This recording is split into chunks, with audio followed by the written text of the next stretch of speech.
El acceso transversal a la cultura a todos, es para todos. Y literalmente, hoy está al alcance de nuestra mano.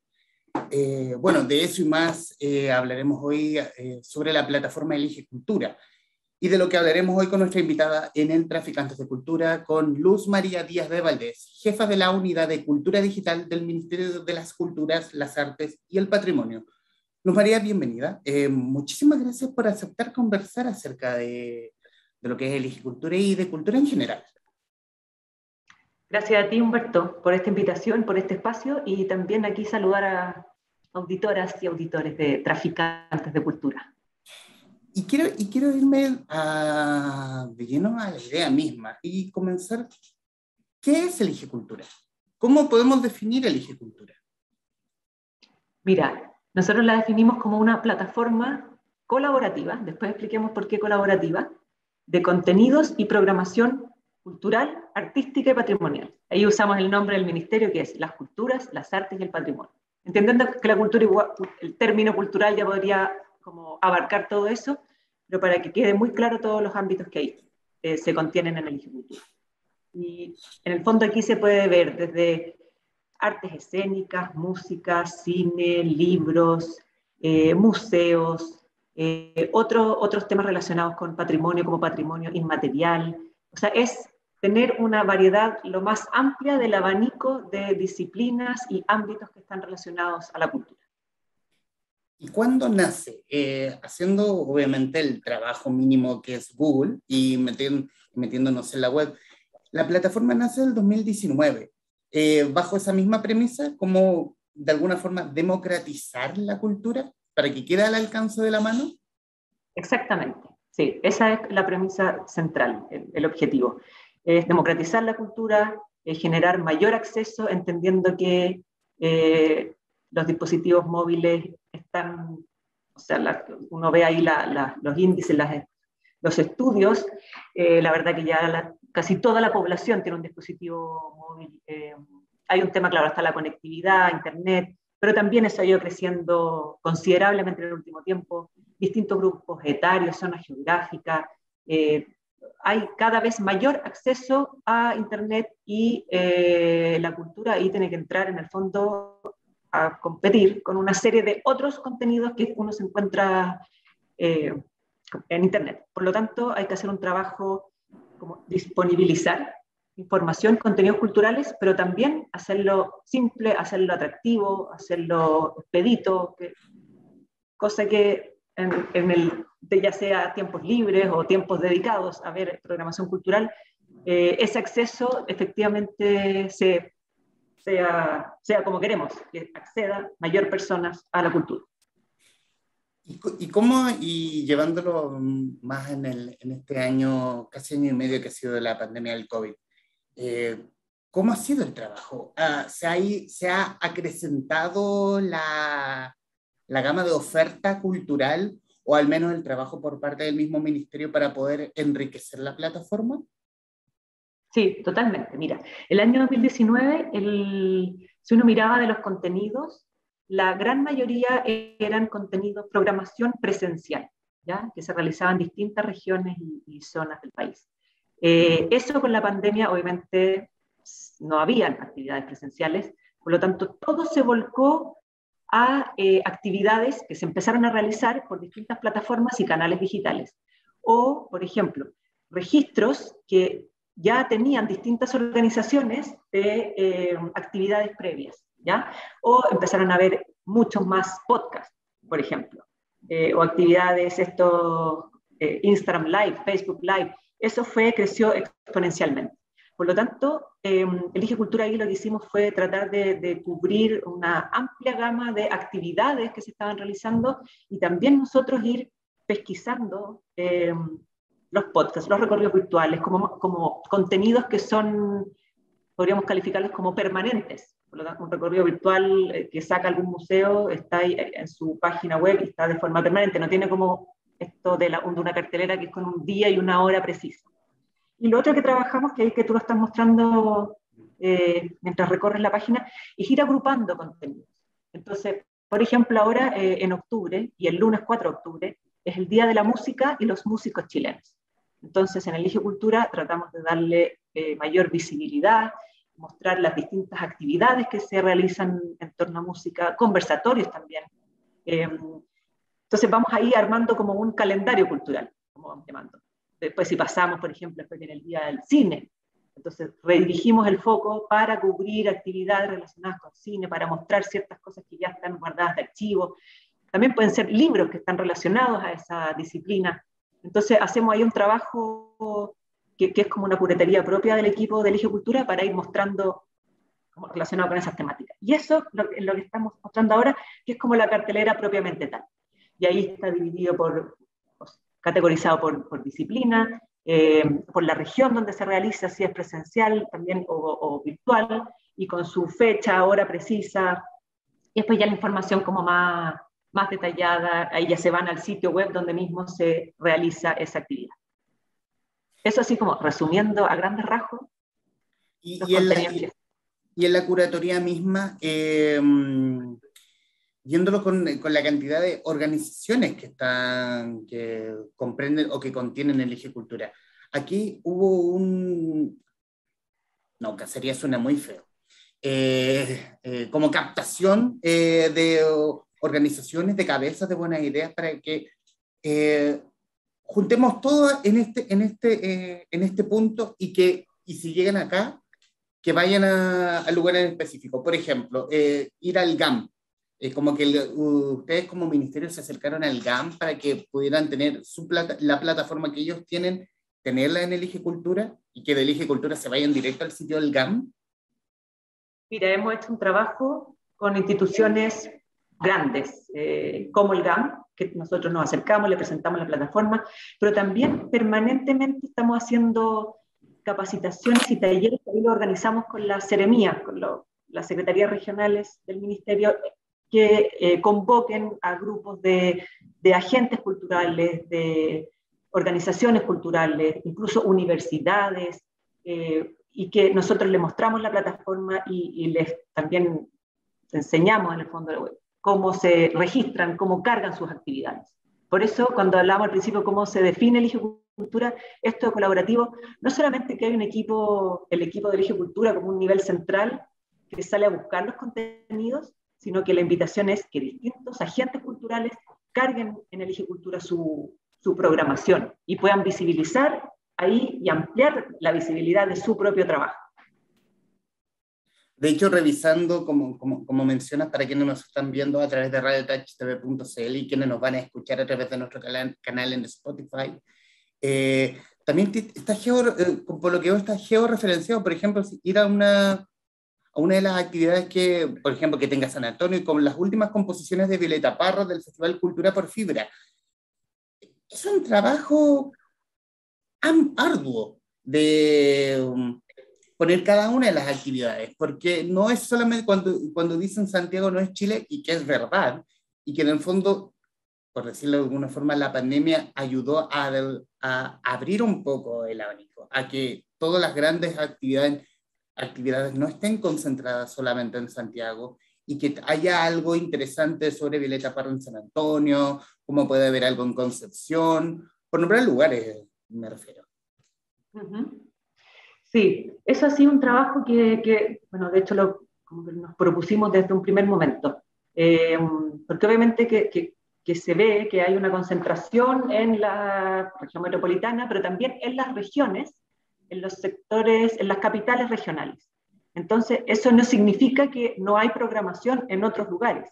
Entonces, era cómo captábamos, y también uno diría, quizás esos espacios más alejados o lugares más pequeñitos están súper interesados en una plataforma así, pero también hubo un trabajo de convencimiento, porque decían, no, nosotros lo hacemos de distintas formas, nosotros difundimos con nuestras radios locales, o nosotros, sabes que imprimimos panfletos, no estamos tan metidos en lo digital. Pero en el fondo era, entrar a esta plataforma es visibilizar lo que estás, además de convocar al público que tú quieres que asista a tu actividad, es visibilizar tu trabajo a escala nacional. Y aquí, claro, no tiene por qué ser toda la cartelera o toda la programación que hacen los distintos lugares, pero de repente pasa que hay un festival que tiene un periodo de tiempo delimitado. Entonces ahí nos contactan y generamos un trabajo, carguemos la actividad, saquémoslo por redes sociales. ¿Cómo vamos apoyando estas distintas iniciativas que surgen por todo el territorio nacional? Ahí están los especiales que yo te comentaba. Claro, y este es el Día de la Música Chilena. El Día de la Música. Claro. Obviamente también esto está conectado porque hay, bueno, el Eje Cultura nos comunica con la Biblioteca Pública Digital, la Biblioteca Nacional Digital, también Onda Media, que más aún vuelve a sacar la pandemia. Ha sido una ventana absolutamente grande para quienes producen cine hoy en Chile. Sí, totalmente. Claro, en el Eje Cultura, ahí se encuentra Onda Media, como dices tú, que la pandemia también vivió, pero un explosivo crecimiento. Y de hecho antes habían como en Onda Media 6 o 7 tickets al mes. Tú te registrabas, es gratuito todo, pero tenías solamente estaba delimitado esos tickets. Y en la pandemia se abrió, por lo tanto, si tú te registras en Onda Media puedes ver todo el material audiovisual que está ahí cargado. La Biblioteca Pública Digital, que también aumenta permanentemente el catálogo que tiene además ahí. Además de libros electrónicos, hay audiolibros, por ejemplo. Lo que tú mencionaste, la Biblioteca Nacional Digital, Memoria Chilena, que también es un sitio que ya tiene sus años y que es muy, muy, muy visitado dentro de Chile y también de fuera de Chile. Jóvenes programadores, por ejemplo, que eso ahí se entregan una serie de capacitaciones y de cursos relacionados con temas de lo digital, programación, ese también es como un aula virtual. Así que el Eje Cultura también lo que tratamos es visibilizar, claro, esas son plataformas desarrolladas por el Ministerio de las Culturas, y también, para que esto quede así súper claro, la idea es visibilizar otras plataformas que no pertenecen al ministerio y que quizás algunas han recibido financiamiento por algún fondo o otras no lo han recibido, como mostrar la amplia variedad de actividades culturales que ocurren en el país. La gran mayoría son gratuitas, hay algunas que son pagadas, pero esa información también está ahí súper clara.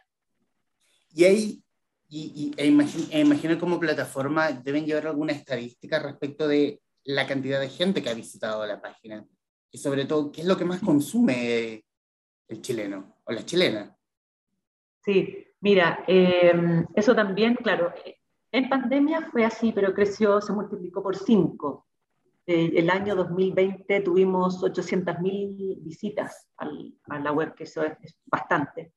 El año 2021, y sobre todo ahora que ya nos acercamos a la reapertura, que estamos en algunos espacios que ya están abriendo, con aforos limitados, pero abriendo, hay como cierto agotamiento, saturación de lo digital y ganas más de lo presencial.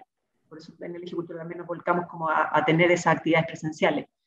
Y lo que más se visita son los recorridos virtuales, de ver museos desde tu dispositivo, desde tu computador, y hay museos nacionales o museos internacionales. Está, por ejemplo, el recorrido virtual del Museo del Louvre, eso ha tenido bastantes visitas.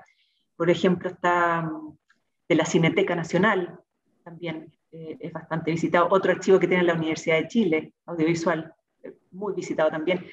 Cine, por ejemplo, cuando en Onda Media estuvo el Agente Topo, ahí también eso obviamente que atrae mucha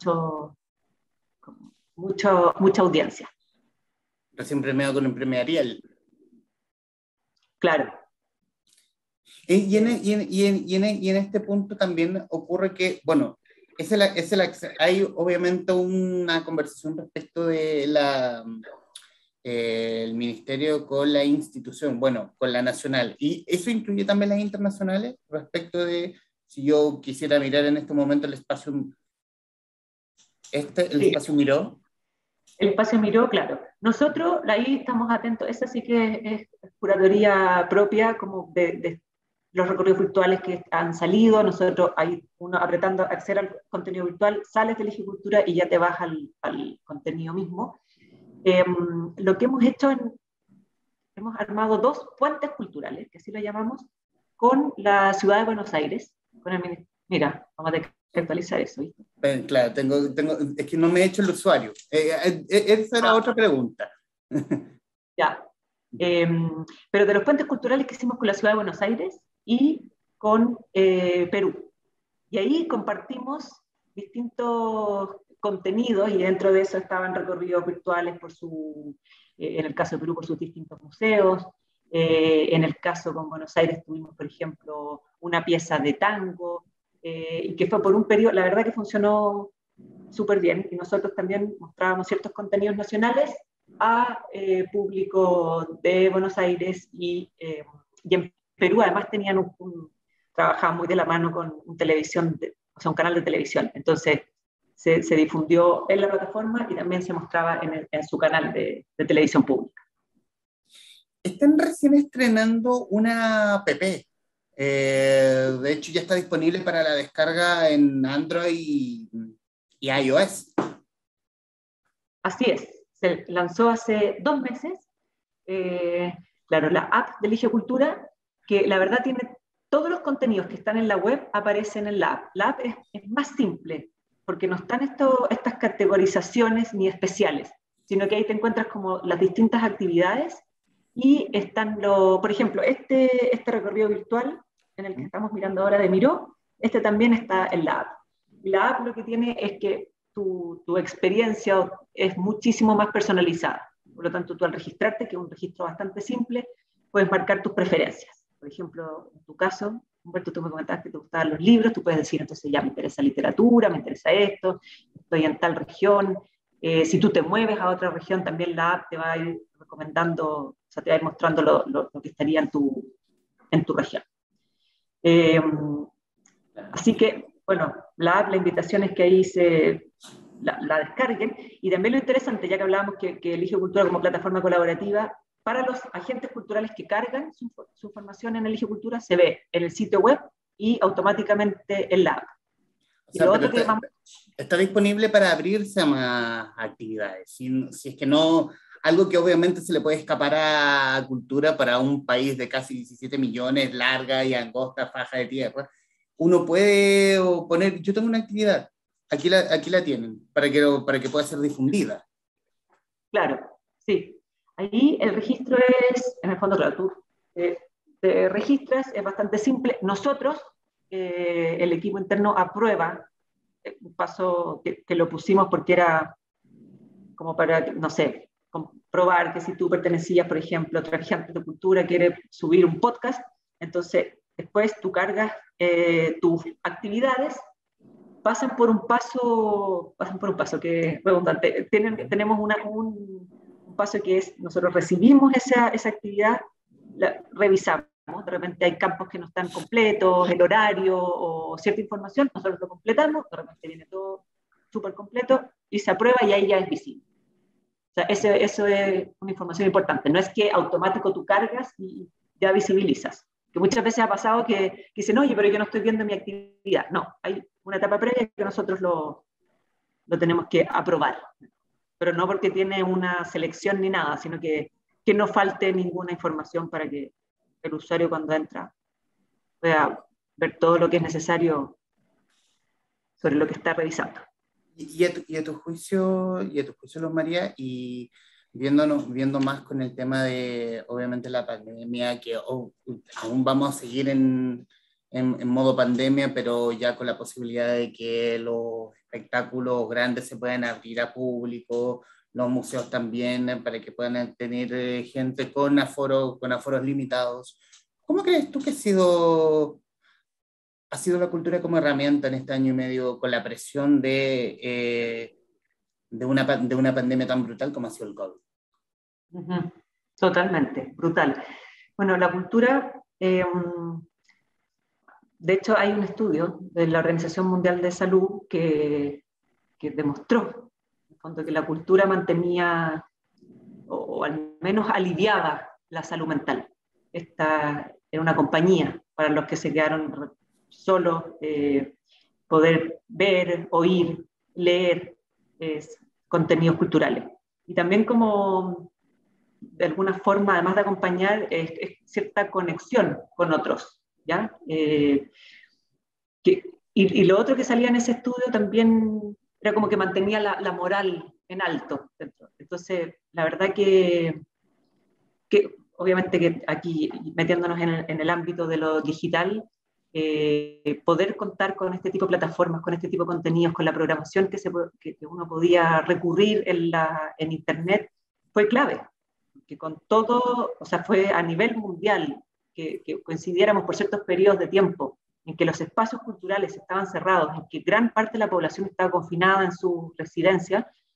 Eso era la única forma para conectarse con la cultura era a través de estos canales digitales, la radio también, obviamente, pero fue muy fuerte todo lo que pasó y lo vimos, por ejemplo, conversábamos con otros museos, el Museo del Prado también, que ya tenía una estrategia digital bien desarrollada, pero fue un desafío para innovar y mantener y crear contenidos y ver de qué forma llegaban y seguían como conectándose con sus públicos fidelizados y otros públicos también, además. ¿Y qué proyecto, y cómo se proyecta el Eje Cultural ya en este 2021, ya a pasos del 2022 y de aquí en adelante? ¿Cómo se proyecta? ¿Cómo quiere seguir creciendo la plataforma? Sí, mira, nosotros, el Eje Cultura hasta el momento ha sido más diríamos como una gran vitrina para ver contenidos desarrollados por distintos agentes culturales. Una segunda etapa es el Eje Cultura se tiene que transformar también en un generador de contenidos, ¿ya? Y partimos ahora, de hecho ahí en el home también estaba, mujeres creadoras, ¿ya? Que son contenidos que hablan de mujeres creadoras, pero además son mujeres mayores de edad. Se están desarrollando cápsulas, también como en un formato digital, por lo tanto, muy visuales, muy cortitas, precisas, entendiendo que la atención es muy corta. Somos muy impacientes cuando estamos en lo digital, es como... y eso es algo que queremos seguir desarrollando. Obviamente que ahí hay una curatoría, hay elegir cuál es el gran tema que quería tratar, porque dijimos, ¿cuál va a ser el primer tema que quiere sacar el Ejecutivo? Y dijimos, vámonos por mujeres creadoras y además tomemos mujeres mayores que han tenido una enorme trayectoria, que siguen vigentes, siguen formando generaciones, participando, escribiendo, o sea, son tan activas hasta el día de hoy. Y eso, que además de que es un contenido precioso y muy valioso, creo que el Eje Cultura se tiene que transformar en una especie de mediador. La figura del mediador también funciona bastante bien en redes sociales, es como tomarte un contenido y digerírtelo un poquito. Entonces uno se transforma como en un puente entre el contenido y los públicos. ¿Y hace falta eso? ¿Hace falta que alguien medie entre quien puede estar viendo una obra de teatro pero no entienda tanto de teatro, por ejemplo? Sí, sí, de hecho está bastante comprobado que el hecho de una figura mediadora es importante, ¿ya?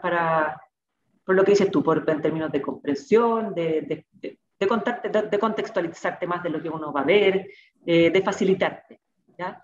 Entendiendo que quizás eso uno diría en Internet es como uno no quiere mediación, pero como uno llegar y buscar contenido, pero con ciertos contenidos culturales eh, hay un valor de mediar. Y Elige Cultura, de hecho, cuando armábamos estas cápsulas decíamos, no tenemos que armar como un documental serio, o sea, no es que no sea serio, pero como así, con un tono académico, sino que, no, esto no es para un público como tan conocedor y fidelizado, es para un público más general, y que no tiene por qué saber quién es cualquiera de estas mujeres, ¿ya? No como cuando uno te dice, pero ¿cómo no conoces quién es no sé quién? No, todo lo contrario, es porque ese público ya fidelizado tiene sus canales desde donde se informa, tiene muy claro cuáles son sus preferencias, etc. Entonces, la agricultura habla en fácil, habla, si tú no tienes conocimiento, eso también es como una invitación a que sigan conociendo estos contenidos. De alguna forma no intimida, porque cuando uno dice, chuta, pero ¿cómo yo no conozco a, no sé, Celina Rodríguez, por ejemplo? Entonces, explicarte en cortito quién es, qué ha hecho, en qué está. Ese es parte como de una un elemento identitario del Elige Cultura. Hacerlo es fácil. ¿Crees que existe el miedo por parte de la gente que quizá no sea tan consumidora de cultura respecto de meterse en la misma porque cree que suena muy docto? ¿O el prejuicio de que puede sonar muy docto? ¿O ha sido, no sé, el error de, no sé, personas como yo, si bien yo no soy tan entendido en muchas cosas, pero yo he intentado, por lo menos con este podcast, acercar un poco. Uno no es experto en nada, pero uno lo absorbe más como desde el fanatismo, en el fondo. Y ha aprendido con el pasar del tiempo, me refiero.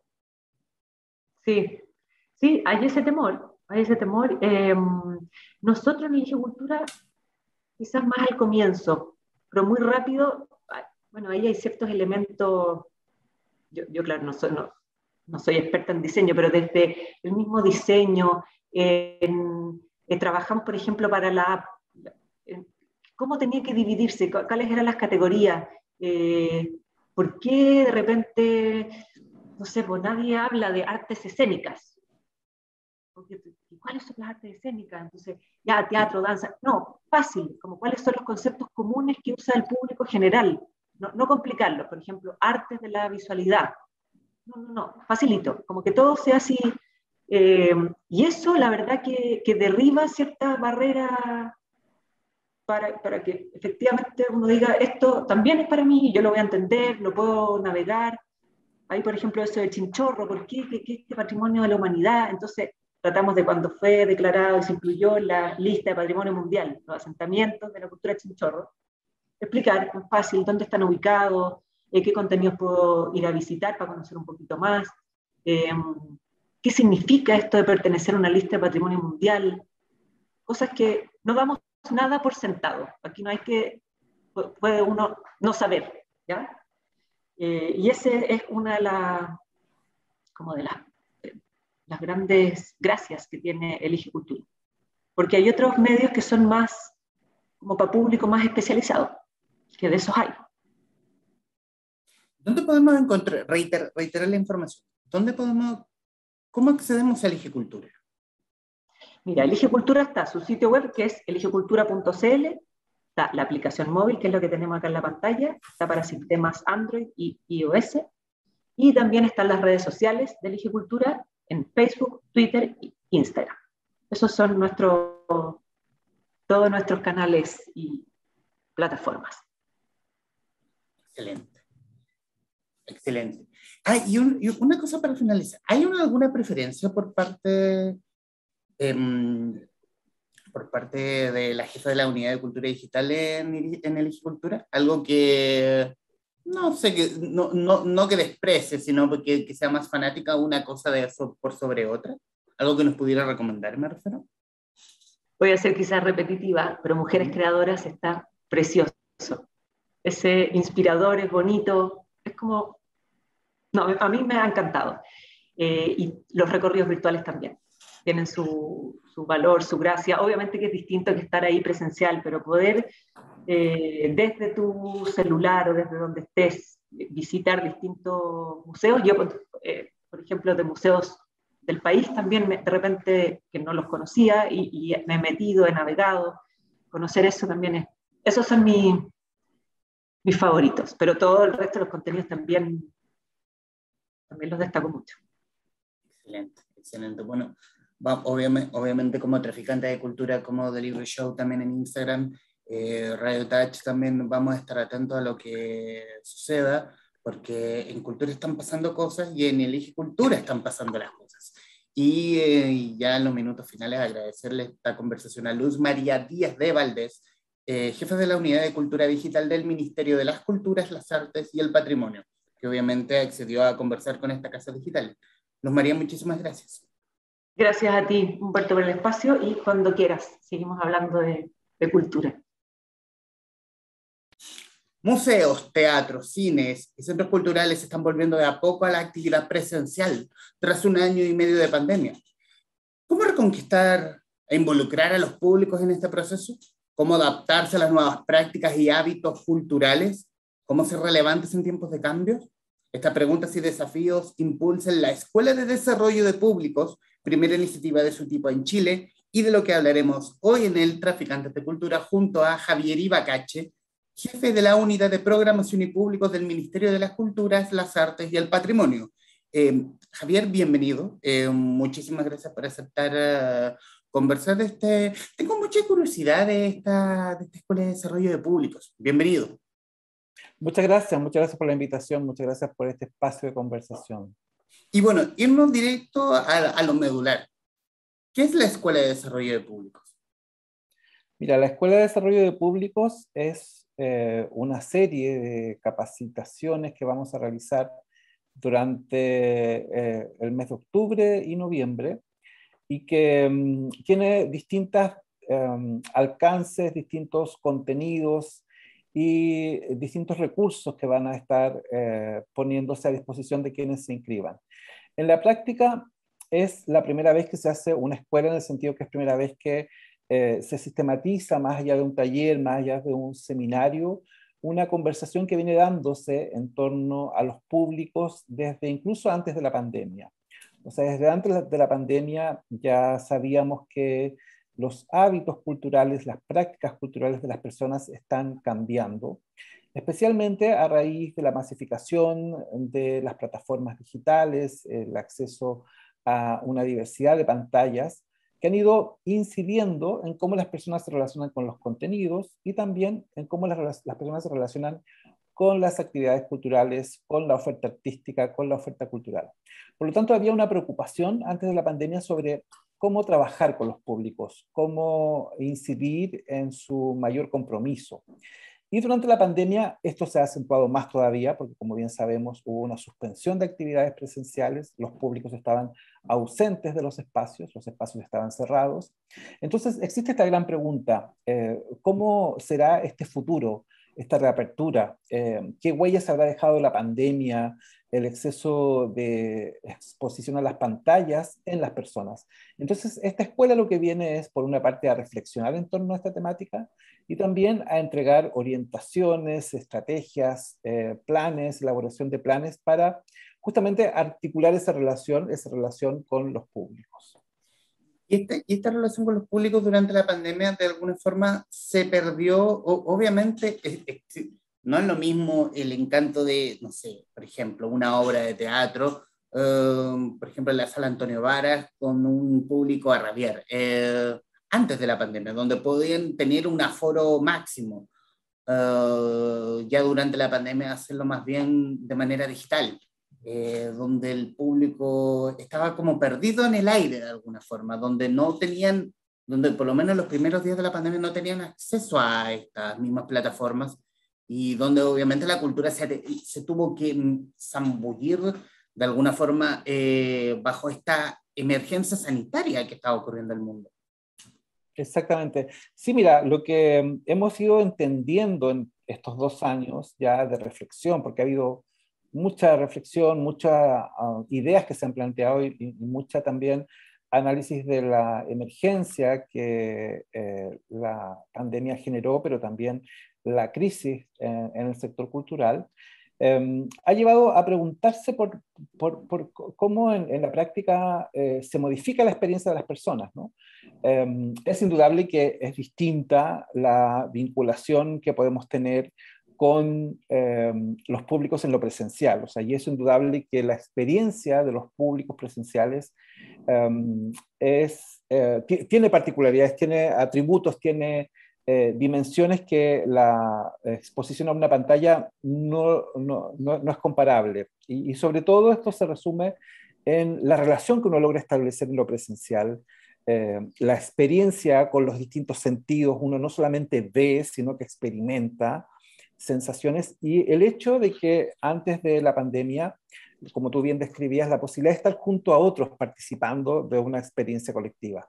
Eso hasta ahora está suspendido, ¿verdad? Eso hasta ahora se ha ido recuperando, pero de manera parcial, con aforos limitados, con distancia entre butacas en el caso de las salas de concierto o de los teatros, y por lo tanto la experiencia hoy día está siendo distinta hay algo así como una relación más individual con la cultura que probablemente pueda ser de interés de preguntarse, pero es distinta.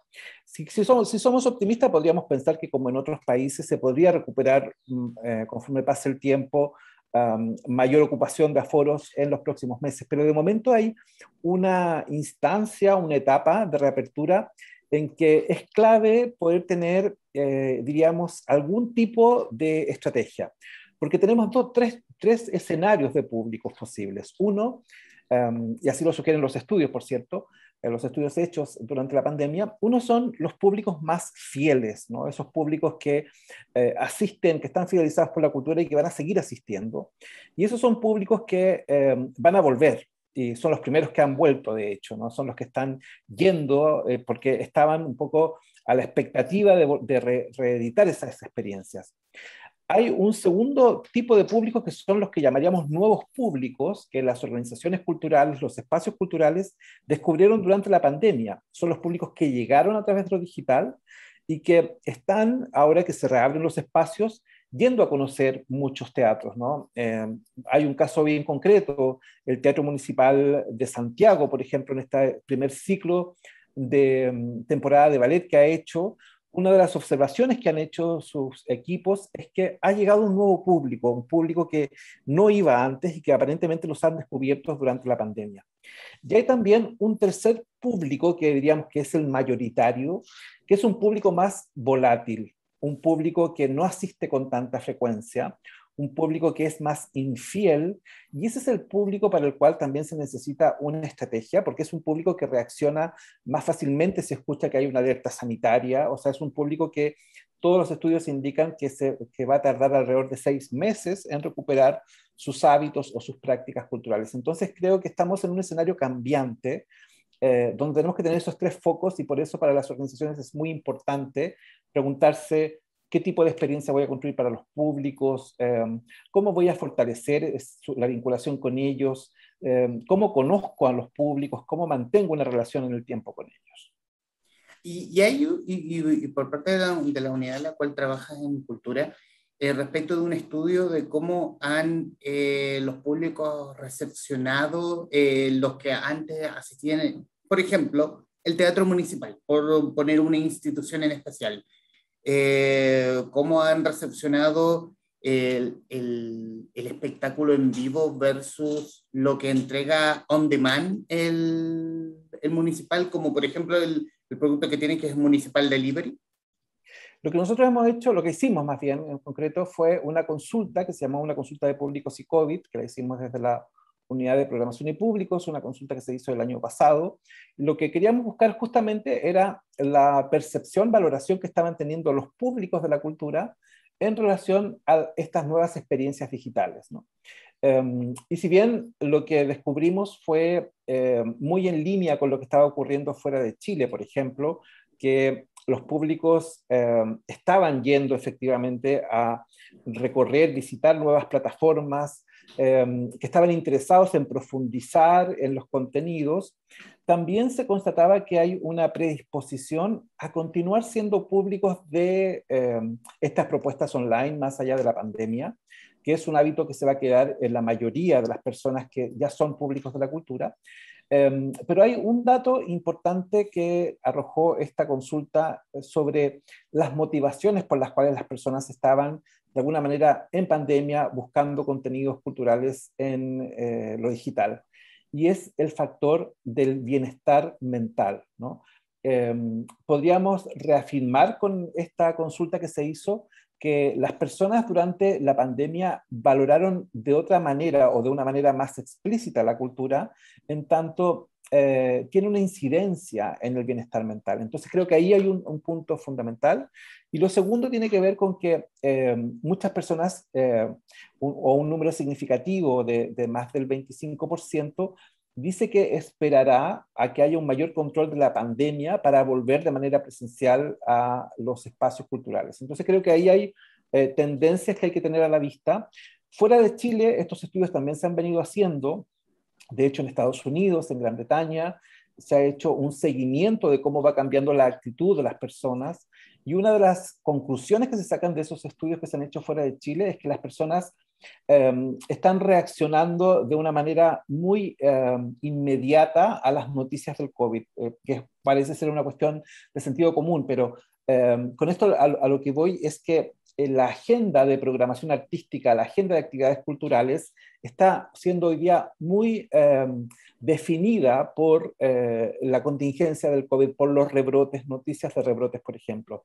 Y lo último que también se está constatando, especialmente en Estados Unidos y en algunos países de Europa, es que las presentaciones presenciales tienen aparentemente mayor convocatoria o hay mayor interés por ir y participar de presentaciones presenciales que las que corresponden a un formato envasado, o sea, las experiencias audiovisuales, por ejemplo. Por eso las salas de cine hoy están en una gran disyuntiva, ¿no?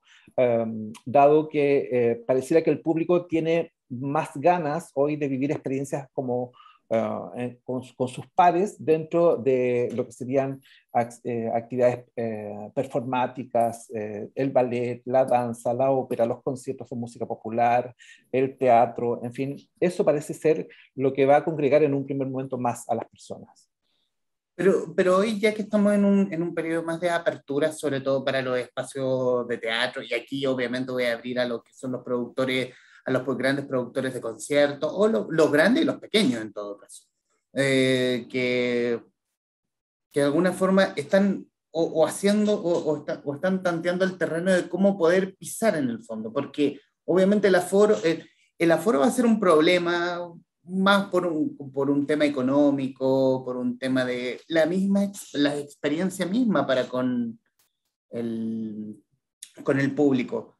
Y aquí obviamente aquí el público está con ganas de hacer cosas o en verdad aún sigue presente de que, sino que está el hecho presente de que el COVID sigue rondando, ¿no? Y que y que vamos a estar con esto siempre, aún en un concierto con Pearl Jam o viendo Hamlet.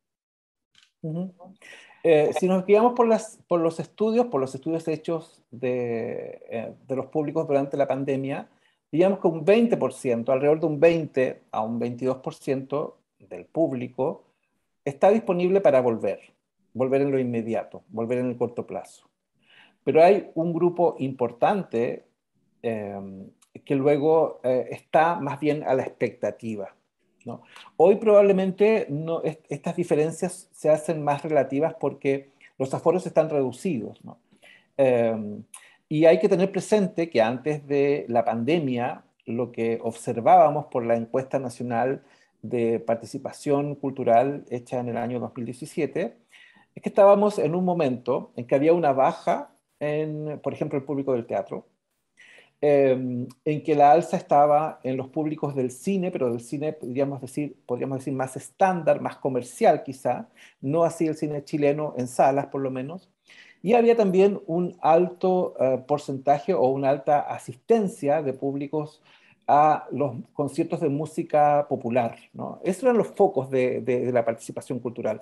Las artes venían un poco adaptándose a este nuevo escenario, entonces también hay que hacer ese alcance, ¿no? Estamos volviendo a una reapertura con aforos acotados. Estos aforos están hoy día completos, sabemos y leemos los anuncios de muchos espacios que dicen que han agotado entradas, digamos, pero siempre con aforos de 30%, de 50%, lo que es una muy buena noticia. Pero hay que entender que estamos en este periodo en que el público fiel, ese 20% que decíamos antes, es el que está volviendo. Y hay un público nuevo que está asomándose, y ahí es clave lo que las organizaciones culturales puedan hacer. ¿En qué sentido? En que cuando tú tienes una primera experiencia en ir a un lugar, la posibilidad de que la repitas tiene todo que ver con cómo es la calidad de esa experiencia. Entonces, si te encuentras con muchas trabas, si sientes que no eres del todo bienvenido, sino que tienes muchas rigideces que sortear, probablemente la experiencia no la repitas tan pronto. Pero si el espacio, la organización cultural, efectivamente piensa en la experiencia de las personas y la diseña, incide, analiza los factores que están siendo determinantes, es probable que esa experiencia se repita. Entonces, a eso voy con trabajar en los públicos, trabajar en pensar la experiencia de los públicos. No pasa únicamente por tener gratuidad o precios asequibles para todos, no pasa únicamente por eso, son factores relevantes sin duda, pero hoy día incide el horario, por ejemplo, también incide la duración de las presentaciones artísticas que hagas, también incide la información, la posibilidad de acceder a una información a tiempo, la flexibilidad en dar respuesta a los públicos, sobre todo adaptándose a las nuevas condicionantes.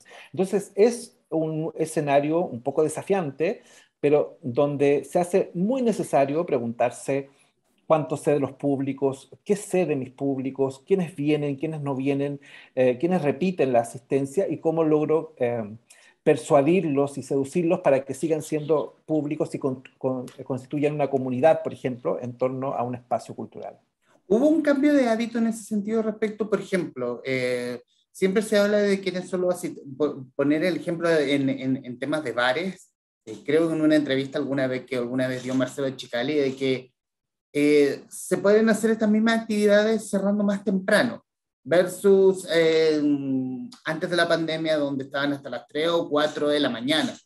¿Aquí ocurre lo mismo con el público asistente a ver espectáculos?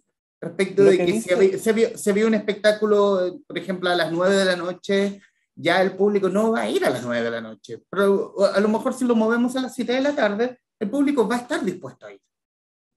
Claro, en Chile hay que tener una particularidad también, una salvedad en lo que toca la programación artística, sobre todo en los grandes centros urbanos, que ya veníamos desde octubre del 2019 con el estallido social en una alteración en la forma de programar, ¿verdad? Y muchos horarios ya venían cambiándose o ajustándose un poco a la contingencia. Y de hecho, antes de la pandemia vimos cómo algunos festivales, algunos ciclos programáticos, el Teatro Municipal de Santiago, el Festival Santiago a 1000, en fin, se adaptaron a estas nuevas franjas horarias. Y el público respondió, en el sentido que hubo un público que efectivamente sorteó las dificultades de lo que era transitar, por ejemplo, por Santiago un día viernes y lograr llegar a una función a las 3 de la tarde o a mediodía. Entonces podríamos ser optimistas respecto de la capacidad de adaptación de los públicos, incluso en un contexto tan complejo como el del estallido social.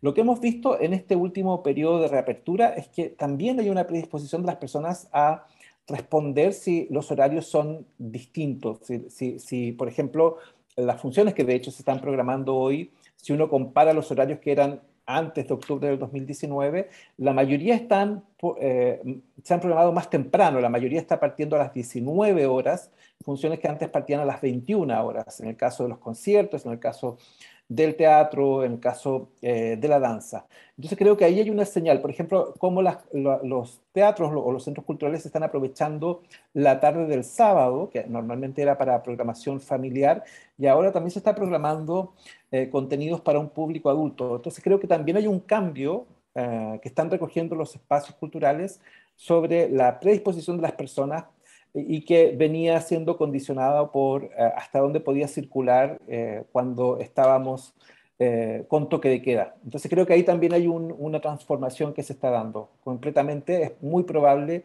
que nos quedemos con esos nuevos hábitos. Y volviendo a esta escuela de formación, y aquí voy a compartir la web de programacionypúblico.cultura.gov.cl. ¿Qué podemos encontrar? Mira, en la escuela vamos a estar durante octubre y noviembre cada semana revisando una temática sobre el trabajo con públicos. Las temáticas van desde las políticas públicas, o sea, cómo desde las políticas públicas se puede empezar el trabajo con los públicos, lo que llamamos mediación cultural, que es todo el trabajo que se hace en la vinculación de las personas con las creaciones artísticas, la perspectiva de la educación, cómo trabajar con nuevos públicos del mañana, la visión sobre las comunidades de públicos, los estudios sobre los espectadores. También vamos a estar hablando de formas de participación de los públicos con la conformación del primer comité de programación, por ejemplo, en el Teatro Municipal de Ovalle, formado por públicos. Vamos a estar conociendo también experiencias de fuera de Chile, cómo se enfoca esto en Argentina y en Perú. Es decir, vamos a hacer un recorrido por distintas temáticas que en su conjunto nos dan una panorámica de las distintas dimensiones de lo que significa trabajar con públicos. Pero todos estos contenidos van a ir acompañados de una exposición o clase semanal que vamos a poner en línea, una clase pregrabada, que se va a complementar con una webinar los días miércoles a las 19 horas para estar en contacto en línea con quienes se inscriban en la escuela, y allí vamos a realizar un foro, vamos a responder preguntas, vamos a profundizar en la temática de cada semana. Esto lo vamos a complementar además con una biblioteca de desarrollo de públicos que es diríamos, un compilatorio de recursos bibliográficos donde se van a poder revisar guías, por ejemplo, o textos que nos inviten a pensar sobre el trabajo con los públicos.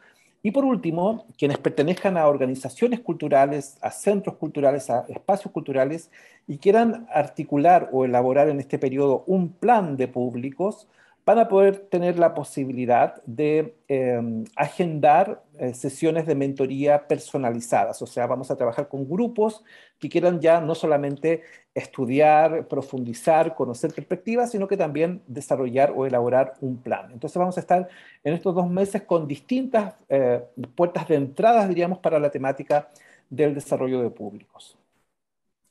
¿Quiénes pueden formar parte de esta escuela? La escuela está abierta para quienes estén interesados. El ideal son personas que trabajen en organizaciones o espacios culturales o que tengan un perfil ya vinculado a la gestión cultural. Las inscripciones son gratuitas, basta con entrar al sitio web que tú estás mostrando e inscribirse. Y vamos a estar cada semana enviando información complementaria con las guías que complementan la escuela. Nuestro fin es lograr que se conforme una comunidad, o sea, es lograr trabajar una comunidad que ya está de alguna manera configurada por los seminarios que hemos hecho en estos 3 años, por una serie de capacitaciones que también hemos hecho en formato de taller en este periodo. Pero acá seguramente se va a consolidar esa idea de comunidad para trabajar de manera compartida, de compartir conocimientos en torno al trabajo con los públicos. Esta escuela va a ser 100% online entonces? Es 100% online, sí, porque en este periodo, digamos, lo aconsejable es que lo trabajemos en formato online. Y esperamos, al término del ciclo, que es a fines de noviembre, poder compartir con todos el primer libro sobre desarrollo de públicos que se va a publicar en Chile, que justamente es en lo que estamos trabajando y que viene a complementar esta escuela. Perfecto. Últimos datos. Desde el 5 de octubre hasta el 24 de noviembre. Ese es el tiempo en que va a durar la escuela, esta primera escuela de desarrollo de públicos. Exactamente, y pueden irse inscribiendo, o sea, quienes nos escuchen, nos estén escuchando ahora, pueden inscribirse desde ya. Vamos a estar con las inscripciones abiertas por si alguien se quiere ir sumando en el camino a la escuela, porque el formato lo permite. Y como te digo, nuestro interés es trabajar y conectar con gestores, con organizaciones, espacios culturales de distintos contextos de Chile y también de fuera de Chile, ya que tenemos seguidores también de Sudamérica y de México que participan activamente en las conversaciones sobre públicos. Perfecto, perfecto. Bueno, para quienes nos están viendo y escuchando a través de nuestras redes, a través de las plataformas de Radio Touch, programacionypúblicos.cultura.gov.cl. Ahí pueden inscribirse en esta primera escuela de desarrollo de públicos organizada por el Ministerio de las Culturas, las Artes y el Patrimonio, a través de su unidad de programación y públicos. Bueno, Javier, primero agradecerte estos minutos. Siempre hemos querido como espacio poder conversar sobre cultura, pero a la vez analizarnos y mirar un poco el país a través de nuestra misma cultura y a través de nuestros mismos públicos. Y bueno, obviamente muy agradecido de que hayas querido compartir esta bonita experiencia que se está gestando a través de cultura. Te agradezco a ti el espacio de conversación. Siempre es grato poder compartir, sobre todo profundizar en la temática de los públicos. Muchas gracias. Excelente, y a quienes nos están viendo y escuchando, gracias y nos veremos en cualquier momento. Adiós.